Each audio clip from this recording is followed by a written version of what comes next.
아, 건물주의 추락.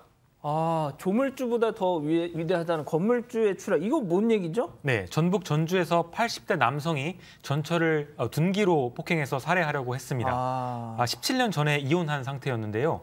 알고 보니까 이 남성은 지난 3월에 전북 전주시 한 빌딩에서 이 빌딩 2층에 숨어 있었습니다. 그리고 전처가 올 때까지 기다렸다가 전처가 나오니까 너 오늘 죽을 줄 알아라 라고 소리를 친 뒤에 둔기를 휘둘렀습니다. 내가 너를 흉기로 찌르면 살인이고 둔기로 때려 죽이면 과실이니까 너를 둔기로 때려 죽일 것이다. 이런 말도 했다고 하는데요. 이 남성은 결국 살인 미수 혐의로 재판에 넘겨졌습니다.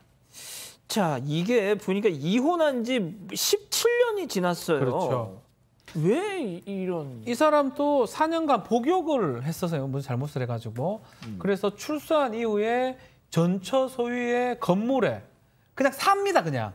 가가지고 뭐 이렇게 그냥 숨어 지내 뭐 그게 건물이 크다 보니까 사는 전처 입장에서는 이 남성이 좀 불편하기도 하고 폭행이나 이런 얘기를 했기 때문에 그냥 대응하지 않고 살게 해준 것 같아요. 근데 문제는 살게 해주는 건 좋은데 이 남자가 자신이 임대인인 것처럼 해서 임차 세를 놓습니다.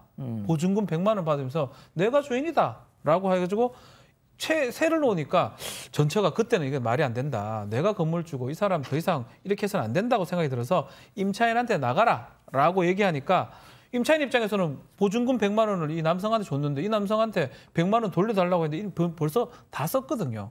쓰니까 이걸 돌려줄 가능성도 없고 또 이 자기 전처한테 상당히 화가 나서 범행을 결심한 걸로 보입니다. 박 변호사님, 근데 이 남성이 그랬다잖아요. 흉기로 죽이면 뭐 살인이고 둔기로 죽이면 과실이다. 이게 뭔 소리예요? 이게 말이 됩니까? 말이 안 되지요.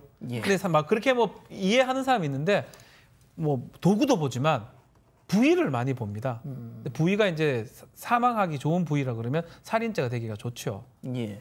자, 그런데 제가 조금만 더 설명드리면 2004년도 그러니까 이 남성이 63살 때 역시 이럴 줄 알았습니다. 외도와 폭력, 잦은 폭력 때문에 이혼을 했어요. 네. 자, 그래서 이혼을 하니까 당연히 위자료를 줘야죠. 그래서 건물을 이렇게 넘겼다는 거 아닙니까? 네, 예. 그렇습니다. 이제 건물이 그때 위자료를 준 거예요. 왜냐면 본인한테 이혼 사유가 있기 때문에 그때만 해도 아마 좀 경제적으로는 좀 여유가 있었나 봅니다. 그러니까 건물을 주고 이혼을 했는데 그 사이에 이제 복역도 하고 나왔고 나이도 80이 넘다 보니까 이제 그 재산이 다 없어졌나 봐요. 그러니까 내가 이제 살 길이 막막해지니까 옛날 전처한테 줬던 그 건물로 가서 내가 먹고 살아야겠다라는 생각이 든 거예요. 그리고 그 빌딩을 가져간 그 피해자한테, 옛 전처한테 이제 앙심을 먹게 된 건데 저는 또 여기서 다시 한번 봅니다. 그러니까 가정폭력은 17년이 지나도 교화되지 않는구나. 그러니까 폭력이 그대로 있잖아요. 그리고 지금 사실 2004년에 이혼한 예전에 정말 20년 가까이가 된 사건인데 그런데도 불구하고 아직도 그 전처를 자기 소유물이라고 생각하고 있고 그 건물도 역시 자기 소유물이라고 생각을 하고 있는 완전 착각 속에 빠진 가정폭력의 전형을 보고 있다는 생각이 들었습니다. 그러네요, 정말.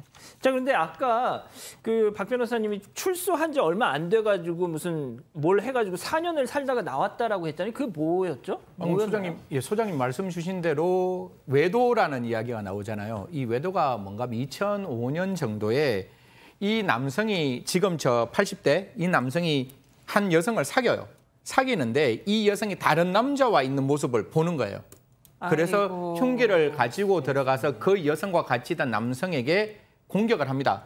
그래서 그때도 사실상 살인 미수로 수감이 되는데 저는 이 부분이 이해가 안 되는데 2005년에 4년 받았으면 2009년 정도까지 있어야 되는데 가석방을 2008년에 받습니다. 아이고. 그래서 2008년 가석방 출소 이후 이제 전체 빌딩에서 거주를 하기 시작했는 거죠.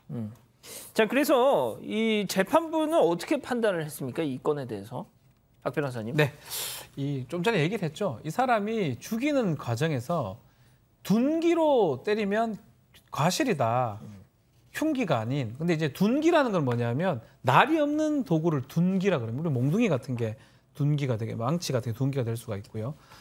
요 말은 일부는 뭐 맞을 수 있는데 재판부는 이런 거 듣지는 않습니다. 뭐 둔기의 반대말 얘기. 예.